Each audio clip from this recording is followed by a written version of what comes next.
কালকে তুমি কোথায় গেছিলে?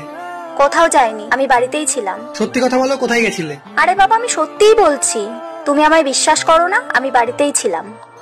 একটা সম্পর্ক ততদিন সুন্দর থাকে এবং সারা জীবন থাকে যখন একে অপরের থেকে কোনো কথা লুকানো হয় না। খারাপ তো তখন লাগে যখন সম্পর্কের মানুষটার থেকে বেশি মিথ্যে বলাটা ইম্পর্টেন্ট হয়ে যায়।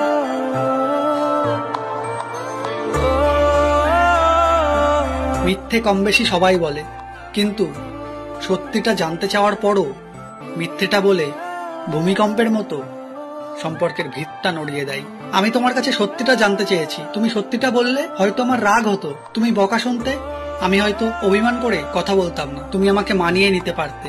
কিন্তু মিথ্যে বলে বিশ্বাসটা হারিয়ে ফেলেছো। সম্পর্কে শুধু একজনই অপরজনের কথা ভেবে যাবে সেটা ঠিক নয়, কারণ যে সত্যি ভালোবাসে সে কান্নাই করতে দেয় না, ভালোই বেসে যায়।